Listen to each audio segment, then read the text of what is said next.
जय हिंद। कक्षा 8 का इतिहास, चैप्टर 60। देश देशी जनता को सभ्य बनाना, राष्ट्र को शिक्षित करना ब्रिटिश का प्रयास होता है। इस चैप्टर का हमारे नोट्स के थ्रू और एनसीईआरटी के एक नज़र डालने के सारांश के सहायता से हम लोग समझेंगे। देख लीजिए एनसीईआरटी ने किन किन मेन पॉइंट को चर्चा किया है। अंग्रेज शिक्षा को किस तरह देखते थे, ये पॉइंट बनाया। और उसके बाद विलियम जोन्स फ्रांसीसी भाषा सीख रहे हैं। यहाँ पर विलियम जोन्स का भी योगदान रहेगा, अभी आपको बताएंगे। फिर इस तरह से पॉइंट को उन्होंने एशियाटिक सोसाइटी की भी स्थापना करने की बात करती है 1784 ईस्वी में, और मदरसा का भी स्थापना करते हैं कलकत्ता में। देख लीजिएगा 1781 ईस्वी में अरबी फ़ारसी इस्लामिक कानून के अध्ययन को बढ़ावा देने के लिए कलकत्ता में मदरसा भी खोला गया था।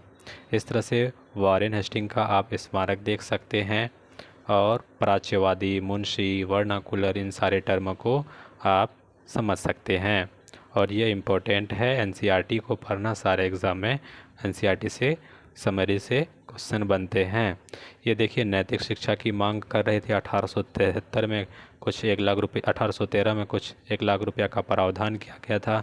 अंग्रेज़ों का उद्देश्य था कि भारतीय के रूप में अंग्रेज़ को देखना, इसलिए वो उन्हीं बातों को फोकस करते थे ताकि वो अंग्रेज़ी बोल सके। किसके रूप में? भारतीय एक अंग्रेज़ी बोल सकें। अब देखिए अरविंद घोष की ये फ़ोटो है। अरविंद घोष देखिएगा, चित्र संख्या 9। अरविंद घोष ने 15 जनवरी 1908 को बम्बई में एक संभाषण में राष्ट्रीय शिक्षा पर बोलते हुए कहा, इसका लक्ष्य छात्र में राष्ट्रीयता का भाव जागृत करना है। शिक्षा का क्या मकसद होना चाहिए? राष्ट्रीयता का कूट कूट कर भरा जाना चाहिए। इसके लिए अपने पूर्वजों के साहसिक कार्यों पर गहराई से चिंतन करना आवश्यक होगा। शिक्षा को मातृभाषा में ही होना चाहिए। महात्मा गांधी भी शिक्षा को मदर लैंग्वेज में ही देने की बात कहे थे, ताकि यह अधिक से अधिक लोगों तक पहुंच सके।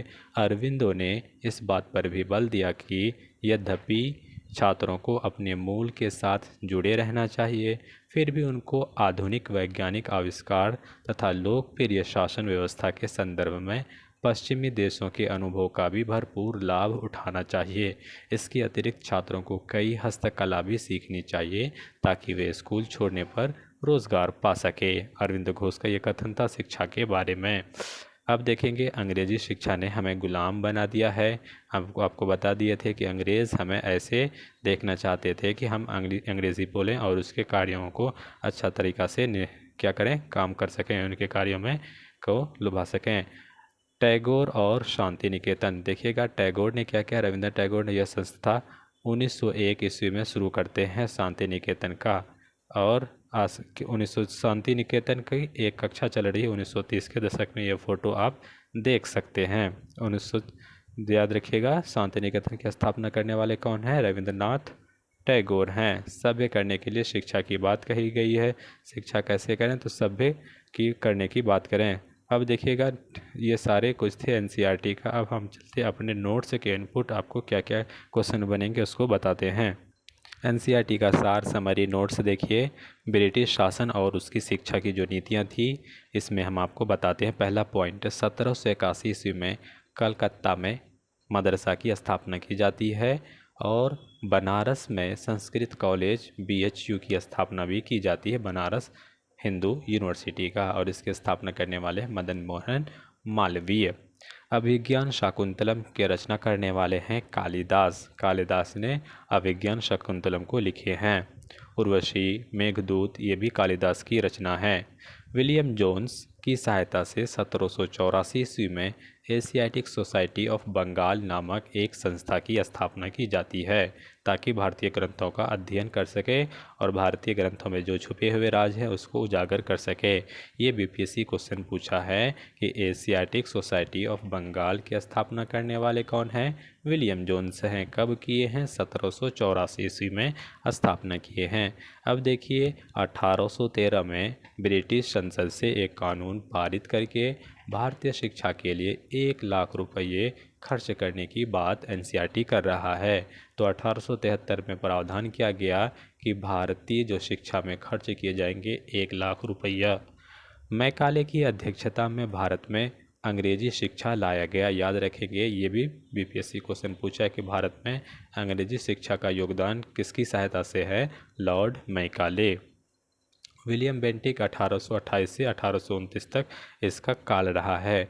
1835 में अधिनियम बनाकर मैकाले ने अंग्रेजी शिक्षा के तहत इसे आधुनिक शिक्षा अधिनियम पारित करते हैं। 1813 एक्ट के तहत कंपनी के अधिकार पत्र को 20 वर्षों के लिए बढ़ा दिया जाता है। अब देखेंगे 1854 का वुड डिस्पैच की नीति। देखिए 1854 को शिक्षा का वुड डिस्पैच की नीति भी कहते हैं, जिसमें प्राथमिक शिक्षा की भाषा भारतीय रही, जबकि मध्यम उच्च शिक्षा के लिए अंग्रेजी शिक्षा माध्यम बना। 1857 में 3 विश्वविद्यालय कलकत्ता, बम्बई, मद्रास में बनाए गए। महात्मा गांधी का कहना था कि औपनिवेशिक शिक्षा ने भारतीय के मस्तिष्क को में हीनता का बोध पैदा कर दिया है, जिसके प्रभाव में यहाँ के लोग पश्चिमी सभ्यता को श्रेष्ठ मानने लगे हैं। अपनी संस्कृति के प्रति उनका गौरव भाव नष्ट हो गया है। गांधी जी का यहाँ तक ही कहना था कि हमारे यहाँ की शिक्षा में विष भरा है, जो कि पाप पूर्ण है, जो भारतीयों को दास बना दिया है। ये गांधी जी का कथन है। अतः गांधी जी का कहना था कि शिक्षा हमेशा मातृभाषा में देना चाहिए, जो कि पश्चिमी देश शिक्षा के बजाय पढ़ने और लिखने पर केंद्रित थी। किस पर? अंग्रेज़ी पर। अब चलते हैं अंग्रेज़ी भाषा पर। गांधी जी का तर्क था कि शिक्षा को व्यक्तित्व का, मस्तिष्क का और आत्मविश्वास का विकास होना चाहिए। शिक्षा को व्यक्तित्व का, मस्तिष्क एवं आत्मविश्वास होना चाहिए। उनका मानना था कि पढ़ने और लिखने में योग्यता लेना ही शिक्षा नहीं है, बल्कि इसके लिए हुनर सीखने पड़ते हैं और विभिन्न चीज़ें किस तरह काम करती है, इसको पढ़ी मस्तिष्क में बल डालना चाहिए। टैगोर ने शांति निकेतन की शुरुआत 1901 में की थी। हम आपको बताए थे एनसीईआरटी में, ये बीपीएससी का क्वेश्चन पूछा है। शांति निकेतन एक अलग ही पढ़ाई करने का, अध्ययन करने का केंद्र था। उनके अनुसार बच्चों को सृजनात्मक शिक्षा, रचनाशील शिक्षा, प्राकृतिक परिवेश में शिक्षा देने की आवश्यकता है। रविंद्रनाथ टैगोर ने ऐसा प्रयास भी किए हैं, प्राकृतिक माध्यम से शिक्षा देने की बात कही है। 1835 में पटना कॉलेज हाई स्कूल की स्थापना होती है। कब? 1835 ईस्वी में। 1936 में आरा में स्कूल खोले जाते हैं। इसी सीरीज़ में 1837 में भागलपुर में भी कुछ स्कूल खुलते हैं और 1839 में छपरा में, 1845 में गया में और मुजफ्फरपुर में स्कूलों की स्थापना की जाती है। नेक्स्ट देखेंगे 1867 में पटना स्थित बांकीपुर बालिका विद्यालय की स्थापना की जाती है।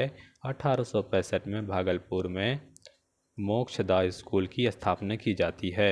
नोट करने वाली बात है, 1863 में पटना में स्थापित पटना कॉलेज की स्थापना की जाती है 1863 में।